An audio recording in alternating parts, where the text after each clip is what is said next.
सारा बानो साहिबा, 2 दिन से आपको मैं बड़े गुस्से में देख रही हूँ। क्या हुआ है? इलेक्शन हार गई हैं आप, तो गुस्सा क्यों है? नहीं जी, ऐसे ना कहें कि इलेक्शन हार गई। आप बोलें कि इलेक्शन हरवा दिया गया आपको। या आप बोल रहे? आप बोलिए कि इलेक्शन हरवा दिया गया है चले मैं आपको। सवाल कर लेती हूँ, क्या आप समझती हैं कि इलेक्शन हरवा दिया गया है आपको? जी बिल्कुल। जिस तरीके से यहाँ पर देखिए, स्टार्ट तो सुबह के वक्त ही हो गया था। कौन सा ऐसी आफत यहाँ पर आ पड़नी थी कि जो इतने बड़े बड़े वो क्या कहते हैं कि अफलातून और अरस्तू बैठे हुए, जिन्होंने मोबाइल सर्विस और नेट सर्विस बंद कर दी। सबसे बड़ी रिगिंग का जो पहला स्टेप था वो तो यही था। दूसरा जो यहाँ पर हुआ है, मैं आपको, आपका प्रोग्राम खत्म हो जाएगा कि जो उस तरीके से वो जो बुक्स आई थी, बैलेट पेपर्स आए थे, वो क्या कहते हैं, निशान ज़्यादा बैलेट पेपर आए थे कि उसके ऊपर ऑलरेडी ठप्पे लगे हुए थे।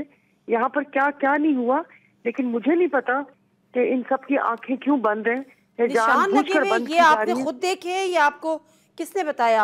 आपको? जी, हमारे जो एजेंट्स बैठे हुए थे, वीडियोस हमारे पास आई हैं, और एक जगह तो मैं खुद मौजूद थी कि वो 2 जो बुक्स थे वो नहीं थी, और जब मैं दोपहर में गई हूँ तो आरओ साहब खड़े थे और वो बुक्स वहां पर पड़ी हुई थी। और जी वो मजे की बात है कि वो दोनों बुक्स के मतलब जैसे वो वोट कास्ट हो चुके थे।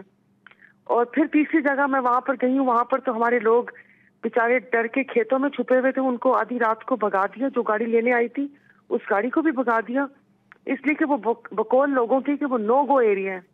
तो मैं वहां पर रात कौन को कर रहा पहुंची था थी, जो ये मैंने सब? वीडियो, वो कौन कर रहा था? कंपाला के लोग आए थे, वो कर रहे थे, क्योंकि हमारे यहाँ तो जमहूरियत पसंद लोग हैं। हमारे यहाँ तो वो क्या कहते हैं, मुहिब्बे नहीं, वतन मेरा पॉइंट ये है पाकिस्तानी कि है। कोई मतलब पीपल्स पार्टी के लोग थे, कोई और जमात थी, मतलब ये तो सारी पीपल्स पार्टी ही थी। तो जो सिंध पे जो 15 साल से इस माफिया ने कब्जा किया हुआ है, ये ना होगी तो और कौन होगा? यही लोग थे जो इक्तदार की इन लोगों को इतनी हवस है। और उन लोगों ने बाकायदा, आपको मैं क्या बताऊं, कि अना का मसला बनाया हुआ था कि किस किस ये जीडीए को तो देखना ही नहीं चाहते। और मैं तो आपके प्रोग्राम में भी बरमला कहती हूँ कि ये सारी डील तो 2 माह पहले हो चुकी थी, जिसका मुझे इल्म था और मैंने अपनी क़यादत को भी आगाह किया था। ठीक है।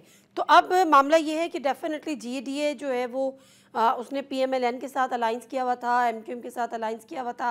नहीं, अब वो अलायंस नहीं किया हुआ था। देखिए, आप सब लोग ऐसे कहते हैं, वो अलायंस नहीं था। वो एक सीट एडजस्टमेंट, जैसे मैं आपको बता रही हूँ कि बशीर मेमन साहब थे यहाँ पर, एक उनसे वो ताल्लुक भी था पीर साहब का, और ये सारा कुछ था। और जहाँ पर उनके यहाँ पर 2000 वोट थे, मटियारी में हम लोगों के 2500-3 हजार वोट थे। जैसा लाड़काना की तरफ जेयूआई के राशिद सोमरो को चाहिए थे, गोटकी में किसी को चाहिए थे। इस तरह का सीट एडजस्टमेंट थोड़ा सा हुआ था कि चले ठीक है, जहाँ हमारे कैंडिडेट नहीं है वहां पर आप लोग उनको मतलब जैसे इलेक्शन का वो कर दिया। बाकी कोई ऐसी मोहब्बत या कोई सीट एडजस्टमेंट नहीं था इनसे। चले इन्होंने बड़े मुल्क को वो इस नहज पर पहुंचा दिया और इन लोगों चले की